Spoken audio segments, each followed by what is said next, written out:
50 lakh. They are the first step of the recycling chain, and critical to, like my colleague said, India having one of the most robust recycling markets in the world. So the government estimates are about 6. I have attended elsewhere in the world, and rather we were waiting for this opportunity, this world-class magazine to bring in over here and give a better leverage to all Indian entrepreneurs as well as who are making some contribution to the new developments and to go it globally. Now, talking about the polyurethane industry, see, industry is divided into multiple products like foams, as it is explained that rigid and flexible. It is known types of foams are available from polyurethane. Then there is a elastomer, then there is a sealant, then there are adhesives, coatings, footwear, artificial leather, binder, and lastly, which is getting a lot of India is the apex body of construction contractors and builders. We are both in reality as well as infrastructure. Builders Association of India has a significant role to play here. The key points the way which will be contributing is advocacy and representation. BAI represents the interest of its members, including those involved in the construction and use of polyurethane and foam products, to the government and other regulatory bodies. If you see in the hierarchy, there are end users. We are one of the major end users, as we stop to process through it, it will make that plant redundant. So we fully agree that feedstock security, as you mentioned, is probably one of the most important aspects of our business. And as Mr. Patel mentioned, the quality of my input determines the quality of my output. There's no magic happening in the middle. So for this, just few more challenges again, as you mentioned. In India, people have a habit of using a bottle more than once, so hence a one-size-fits-all approach will not work. Secondly, our bottles are typically lighter than some of the other bottles that are available elsewhere in the world. So again, we have to adapt our technology, our process to tackle that. And thirdly, we, like PVC, for example, which is the biggest evil in our process, is used in India.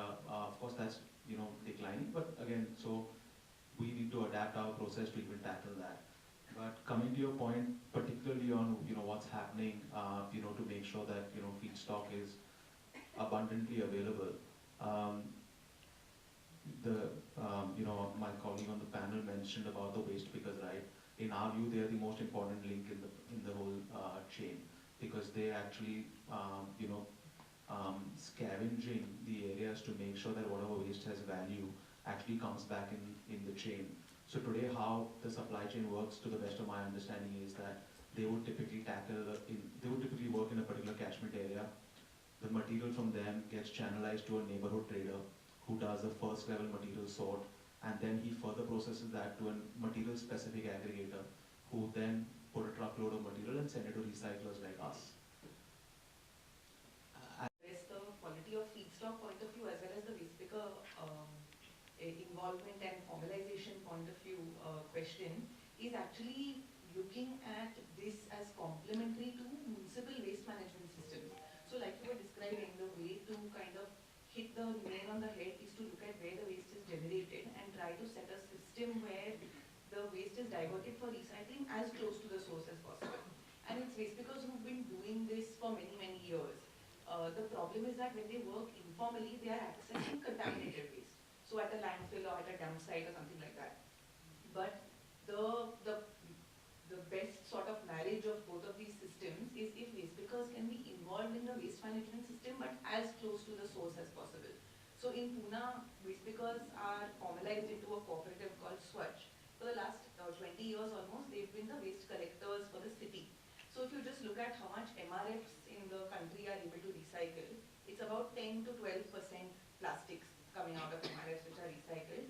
But waste pickers working at waste collectors, getting good quality waste and being able to divert it from there into this system, are able to do something close to 40%. So it's a very good way to ensure that a